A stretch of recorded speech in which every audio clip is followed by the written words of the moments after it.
नमस्कार मित्रांनो, स्वागत आहे तुमचं आपल्या चॅनलवर. चला तर आज पुन्हा नवीन कथेला सुरुवात करूया. चॅनलवर नवीन असाल तर सबस्क्राईब करायला विसरू नका. कोकणातल्या एका सुंदर समुद्रकिनारी गावात सागर राहायचा.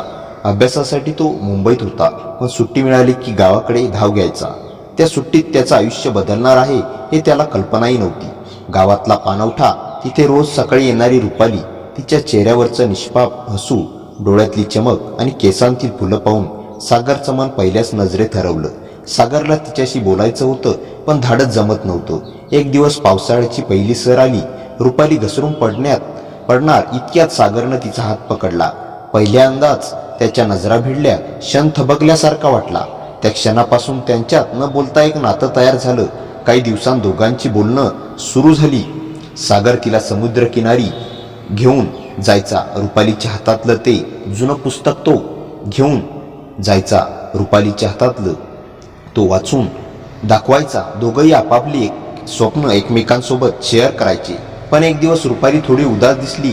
सागरने विचारलं तर ती म्हणाली, आपलं नातं गावातल्या लोकांना मान्य होईल का? सागरनं तिचे हातात घेत म्हणाला, रुपाली, मला फक्त तुझ्यावर विश्वास आहे. बाकी सगळं मी बघेन. काही दिवसांनी सागरच्या आईवडिलांनी रुपालीला पाहिलं. त्यांना ती खूप आवडली. रुपालीच्या घरीही सागरचं प्रेम मनापासून स्वीकारलं गेलं. दोघांचे साखरपुडे ठरले. साखरपुड्याच्या रात्री समुद्रकिनाऱ्यावर सागर रुपालीला म्हणाला, त्या पहिल्याच पावसाच्या थेंबासारखा तू माझ्या आयुष्यात आलीस आणि कायमची माझी झालीस. रुपालीच्या डोळ्यात पाणी आलं. ती हसत म्हणाली, मला नेहमी तुझ्या नावासारखीच शांती देत राहा. सागर लाटांच्या साक्षीने दोघांनी आयुष्यभर साथ देण्याची शपथ घेतली आणि त्यांच्या प्रेमकथेचा खरा प्रवास सुरू झाला. साखरपुड्यानंतर काही दिवस सागर गावातच थांबला. रुपाली रोज सकाळी अंगणात रांगोळी काढायची आणि सागर लांबून तिच्याकडे पाहत बसायचा. दोघांच्या नजरा जुळायच्या की रुपालीची गाल गुलाबी व्हायची. पण या शांत प्रेमात एक हलकीशी असुरक्षितता रुपालीच्या मनात होती.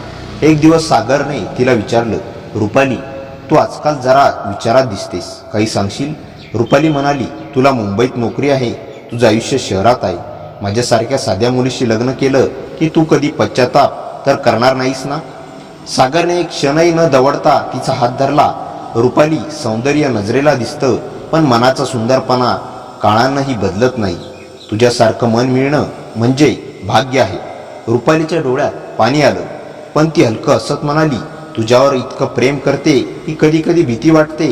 त्या संध्याकाळी सागर तिला समुद्रकाठी घेऊन गेला. सूर्य मावळत होता, वारा हलकेच वाहत होता.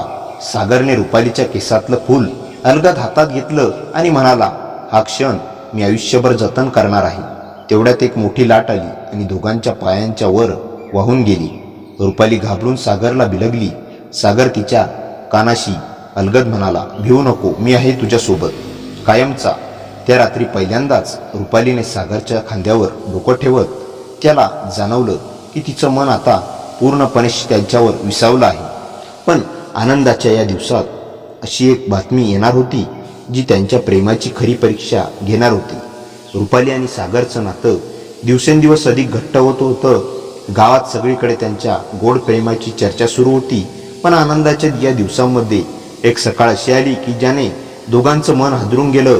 सागरला मुंबईहून अचानक कंपनीकडून मेल आला. त्याला 6 महिन्यांसाठी दुबईला पाठवायचं होतं.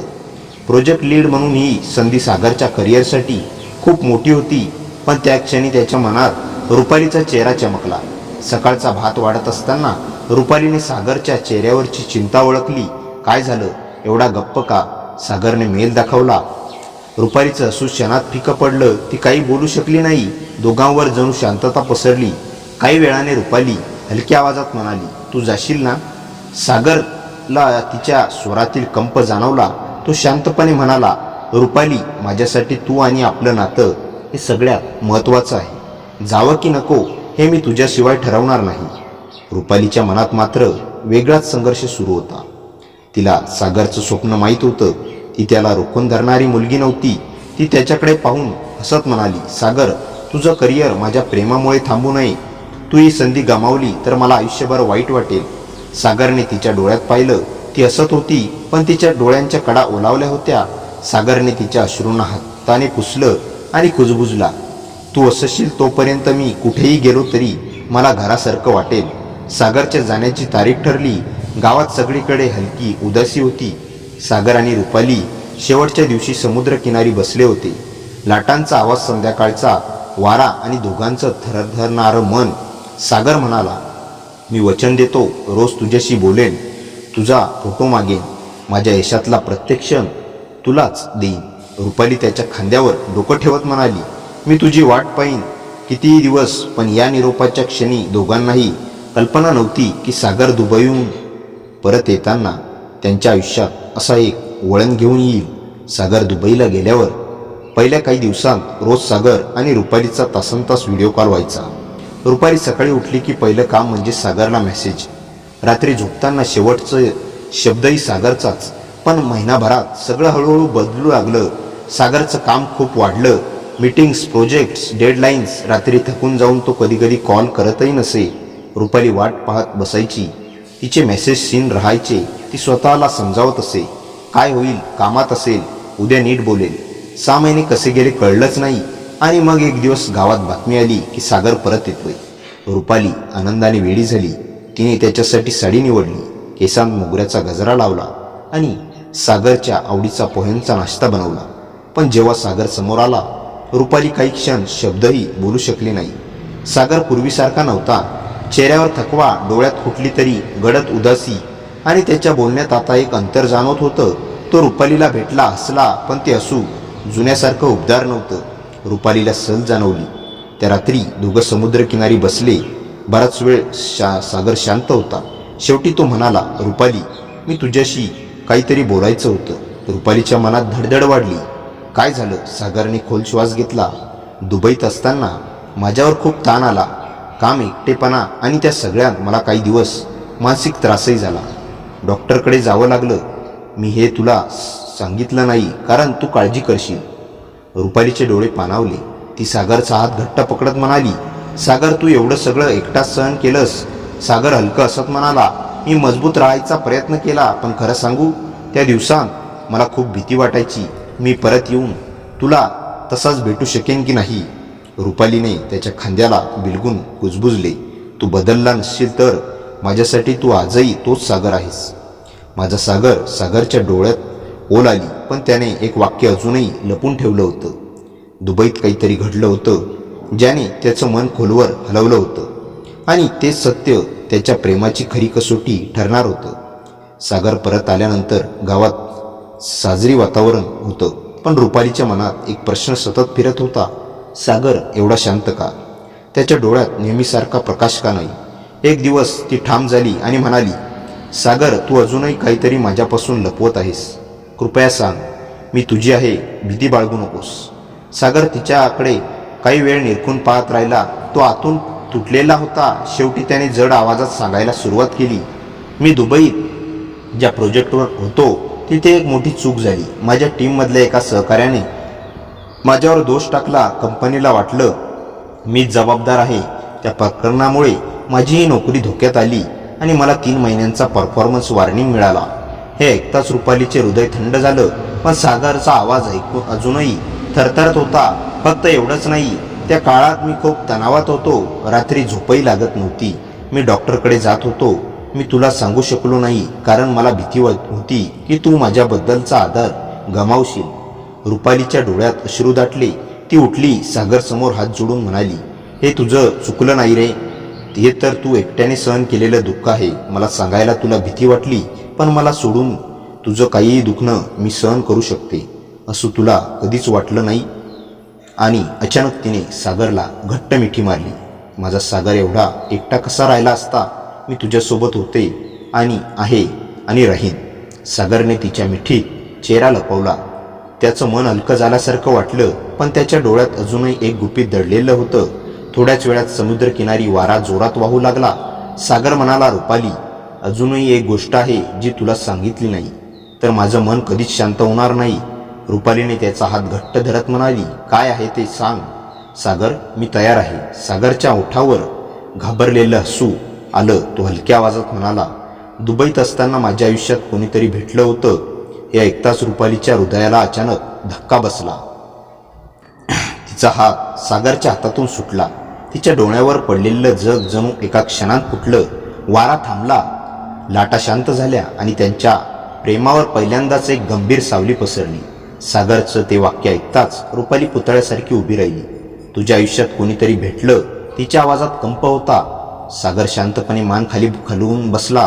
काही क्षण तसाच राहिला आणि मग म्हणाला, रुपाली, तो आधी माझं पूर्ण ऐक, मग रागवायचं तर रागव. रुपालीच्या डोळ्यात पाणी तरळायला लागलं. कोण होती ती? सागरने खोल श्वास घेतला. क्लायंट कंपनीतील एक मुलगी होती, अदिना. ती माझ्या टीमला प्रोजेक्टसाठी मदत करायला येत असे. माझा तणाव वाढला तेव्हा मी तिला टाळायचो, पण तिने माझ्यातील बदल पहिल्यांदा ओळखला. रुपालीचे हात थरथरत होते, पण सागर पुढे म्हणाला, एक दिवस ऑफिसमध्ये मला एन्झायटी अटॅक आला. मला श्वास घ्यायलाही त्रास होत होता. तेव्हा अदिनानेच मला हॉस्पिटलमध्ये नेलं. मी एकटा होतो आणि त्या अवस्थेत तिने माझी काळजी घेतली. रुपालीच्या डोळ्यातून आता अश्रू झरू लागली. म्हणून तिच्याकडे तू जवळ गेलास? सागर लगेच तिच्यासमोर गुडघ्यावर बसला. नाही, अजिबात नाही रुपाली, मी कधीही कुणाकडे मनानेही वळलो नाही. अदिना फक्त मदत करणारी व्यक्ती होती, ती माझी मैत्रीणसुद्धा नव्हती. पण एक दिवस तिने मला सांगितलं, तुला कोणावर तरी खूप प्रेम आहे, नाही का? मी होकार दिला. तिने मला सांगितलं की तुझ्यासारखी मुलगी मिळणं नशिबाची गोष्ट आहे. ती निघताना म्हणाली, तू तुझ्या रुपालीकडे लवकर जा. हे ऐकून रुपाली थिजल्यासारखी बसली. हळूहळू तिचे अश्रू थांबले, पण तिच्या डोळ्यात प्रश्न होता. मग तू मला आजवर हे सगळं लपवलंस का? सागरचा आवाज तुटला, कारण मला भीती होती. रुपाली, मी तुला सांगितलं असतं की एक मुलगी मला हॉस्पिटलमध्ये घेऊन गेली तर कदाचित तू गैरसमज करशील असं मला वाटलं. आणि हो, मी तिच्याबद्दल तुला सांगायचं धाडस कधीच करू शकलो नाही. रुपालीने काही क्षण त्याच्याकडे पाहिलं. तिच्या डोळ्यात दुःख होतं, पण राग नव्हता. मग ती हळूच म्हणाली, सागर, विश्वास ही एक अशी गोष्ट आहे जी तुटली तर परत जुळते, पण त्यावरची भेग कायम राहते. तू मला खोटं तर बोलला नाहीस, पण काहीतरी लपवलंस. याने मला दुखावलंस. सागरच्या डोळ्यातून पाणी आलं. मी काहीही करेन ते भरून काढायला, फक्त मला सोडू नकोस. रुपाली शांत राहिली. वारा हळूवार तिचे केस हलवत होता. काही वेळाने ती सागरचा हात हातात घेत म्हणाली, मी तुला सोडणार नाही, पण आता मला तुझ्या मनातलं प्रत्येक गुपित जाणून घ्यायचं आहे. सागरच्या चेहऱ्यावर हळूच नव प्रकाश पसरला, पण त्यांच्या प्रेमाची खरी परीक्षा अजून बाकी होती. कारण अदिना अचानक परत भारतात आली होती. यावेळी तिच्याकडे एक सत्य होतं जे सागरने कधीच सांगितलं नव्हतं. सागर आणि रुपालीचं नातं पुन्हा जुळत असतानाच एक बातमी आली. अदिना भारतात आली होती. सागरला ही माहिती दुबई ऑफिसकडूनच मिळाली. तो क्षणभर स्तब्धच झाला. रुपालीलाही सांगावं की नाही हे त्याला कळेना. संध्याकाळी समुद्रकिनारी दोघे बसले होते. रुपालीने त्याच्या चेहऱ्यावरची बेचैनी ओळखली. काहीतरी घडतंय, मला सांग. सागरने थोडा वेळ शांतता राखली आणि मग म्हणाला, रुपाली, अदिना भारतात आली आहे.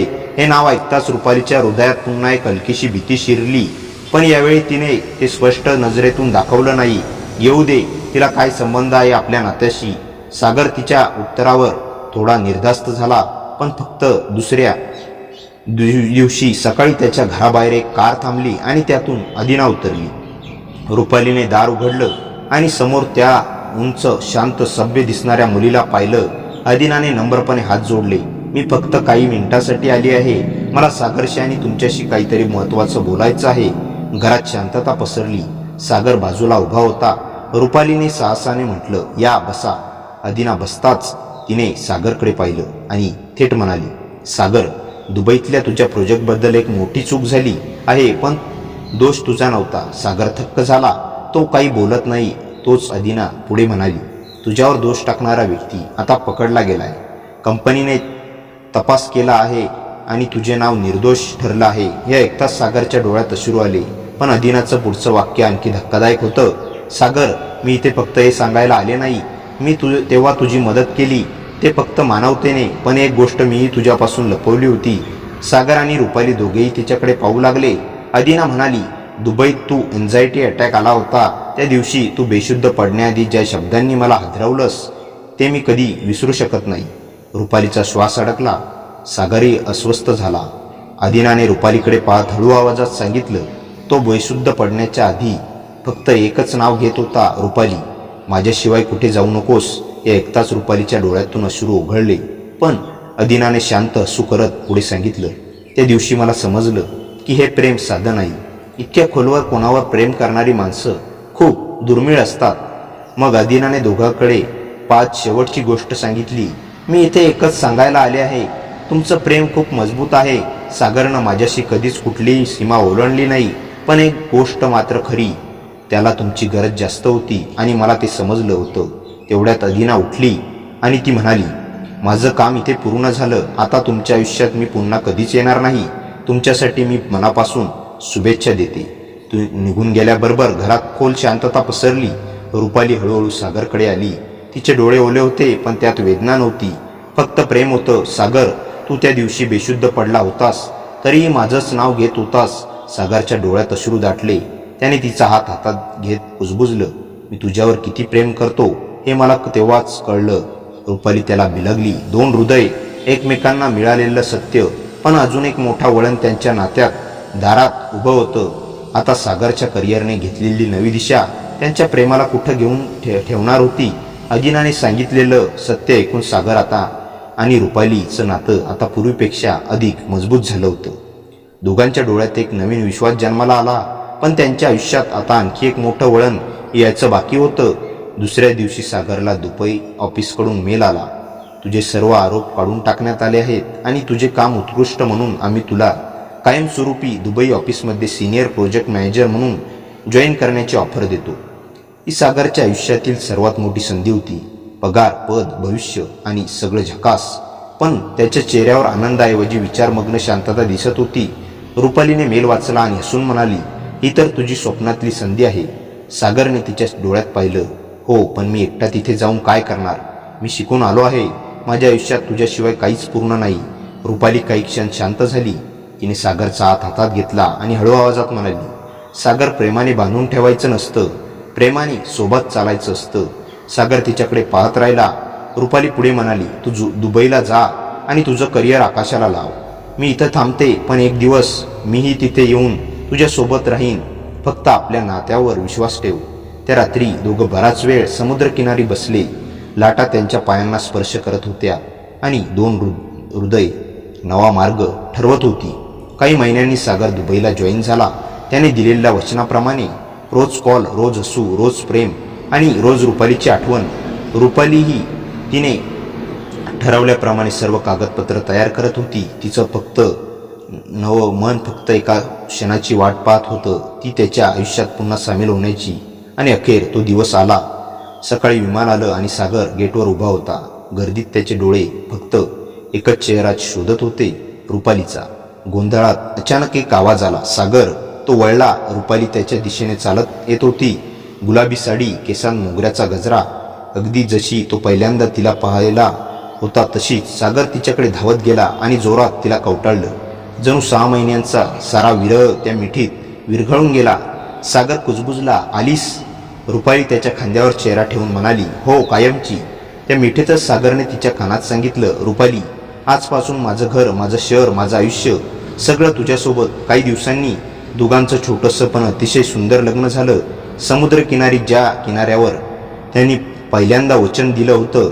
आणि त्या दिवसापासून सागर आणि रुपालीचं नातं एखाद्या शांत लाटासारखं, कधी प्रेमात ओथंबलेलं, कधी आधार देणारं, पण नेहमी एकमेकांच्या सोबत राहणारं. मित्रांनो, कथा कशी वाटली हे कमेंटमध्ये नक्की सांगा आणि तुमच्या मित्रमैत्रिणींमध्ये नक्की शेअर करा. अशा कथा आमच्याकडे पाठवा आणि आम्ही तुमच्यासाठी त्या सादर करू.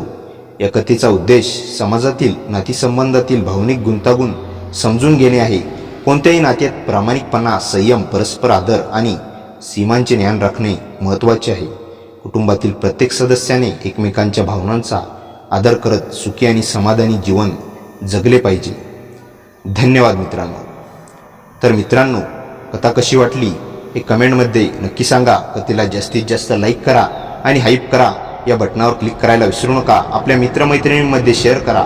आणि हो, चॅनलवर नवीन असाल तर चॅनलला सबस्क्राईब करायला विसरू नका. भेटूया पुन्हा अशाच इंटरेस्टिंग आणि धमाकेदार कथेसह. तोपर्यंत हसत राहा, खुश राहा. धन्यवाद.